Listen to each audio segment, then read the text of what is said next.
herdsmen and bandits in a language they understand. Nnamdi Kanu slams Buhari. The leader of the indigenous people of Biafran IPOB Nnamdi Kanu has challenged President Muhammad Buhari to talk to Boko people, Fulani herdsmen and other Boko people faction in the language they infer, the exact way he promised to handle secessionist faction in the southeast. The Daily Post recounted on the 5th of June, Sunday, some suspected Fulani herdsmen struck the Iganga community in Ibadan, North Local Government of Oyo State on June 6th, Saturday, and reportedly left more than 50 residents, comprising the old women and children, deceased.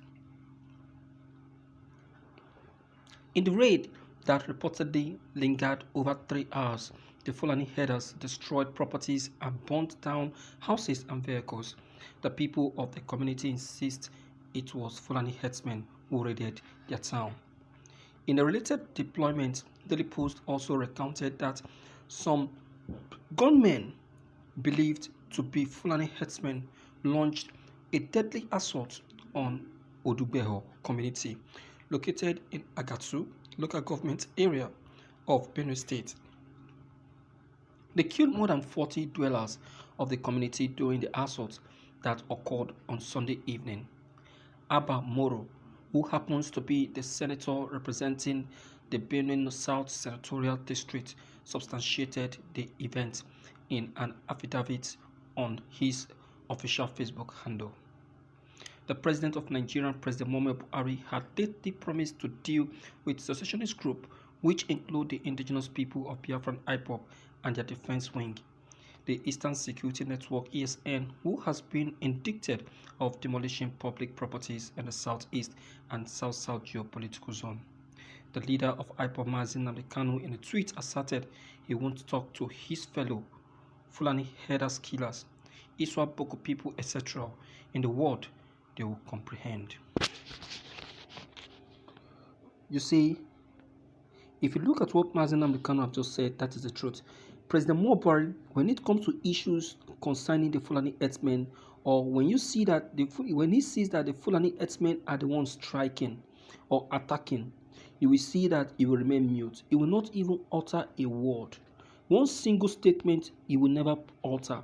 But if you see that you are the one attacking them or you are the one killing them, that is when you now see that he will raise his voice.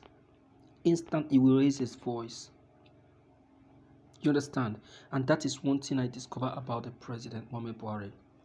So we must not be fooled.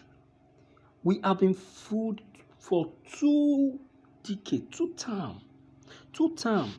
This man has been fooling us, making us to believe that he is for all, whereas he is not for all. He is only for the Fulanis. He is out for the Fulanis alone and nothing more. He is not for you. He has been fooling our leaders, making our leaders to believe that he is out for them, that he is standing by them. And that is why people like Amechi will always be fooling himself, saying that we don't know the love that Buhari has for us.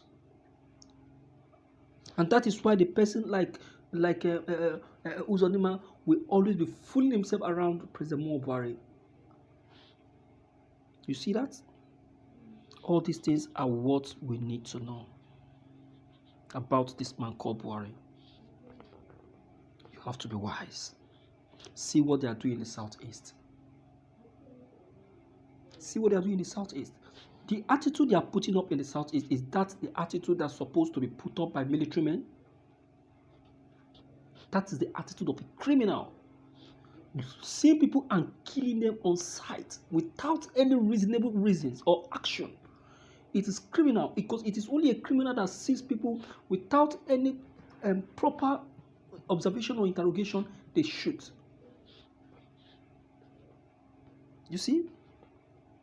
Despite the fact that we are not in a military regime. Knowing it that we are not in a military regime. You see that? So we have to be wise. Enough is enough. The president has really taken us for a ride. Has taken us for a ride. Since our leaders have said that they will not stand up for us, we need to stand up for ourselves.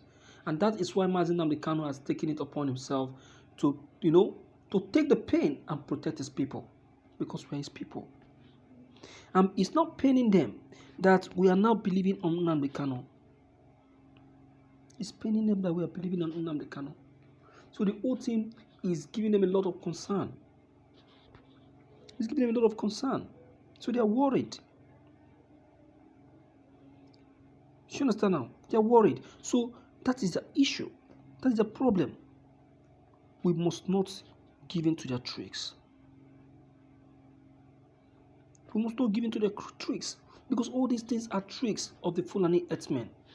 It's their deceitfulness. It's their deceitfulness. They are deceitful in their deceitful nature. We must not allow them. We must let them know that we know all of their antics, that we have seen it and we have witnessed it. Look at what they are doing in Ibarapa. Ibarapa that the Fulanis attacked the beginning of this year. It was a war. For Sunday Igboho to delete them out of that community, it was a war. It was a war.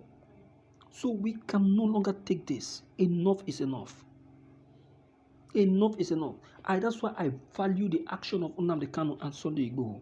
I value the actions and I say they are good to go. They are good to go. They are just too good to go. They are okay.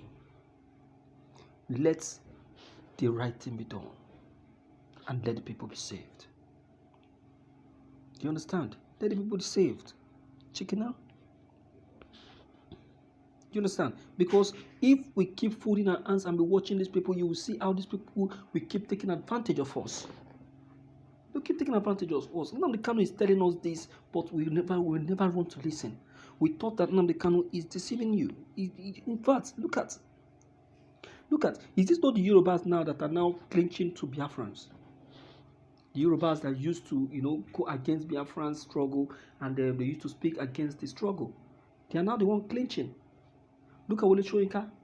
He said, give them Biafrans, because it's their fundamental right. That is Wole Soyinka. You remember? The king of critics of Biafra. Look at the Northern Coalition. All of them, they will all bow. They will all bow. So Buhari should go and speak to the bandits in the language that they should understand.